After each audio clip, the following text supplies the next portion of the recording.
valodas maiņa Google konta. Tad, kad mēs pieslēdzamies sākuma variantā, Google konts, kurā gadījumā mums būs angliski. Lai mainītu valodu, mēs varam izvēlēties vairākas iespējas, vai nu mainīt katrai sadaļai, jeb lapai atsevišķi, kas mums ir pieejams Google, vai arī mainīt visam kontam uzreiz.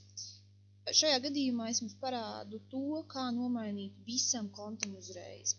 Lai nomainītu kontam valodu, mēs labajā stūrītī atrodam, kur tad mums atrodās mūsu pirmais burtiņš, tad krāsainā aplīte. Klikšķinam virsū.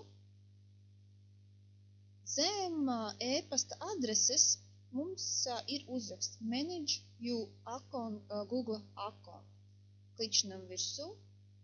Un šobrīd kreisajā augšējā stūrītī mēs atrodam, kur ir krāsainiem burtiem rakstīts Google account. Trešā izvēle no šī uzraksta sākās ar data, klikšķinam virsū, un šobrīd rullējam ar peles rullīti uz leju, līdz redzam uzrakstu Language ar tādu pasaules kontūriņu, jeb globusi. Redzat, šeit ir valoda.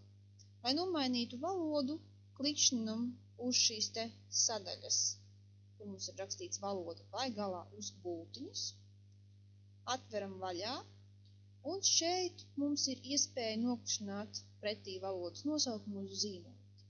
Klikšķinam uz zīmolīti, un sarakstā meklējam valodu, uz kuru tad mēs vēlamies mainīt. Klikšķinam virsū, izvēlamies Select, redzam, mums valoda ir nomainīta, un atgriežamies galvenajā lapā ar bultiņu, kas ir rakstīta pie vārda valoda.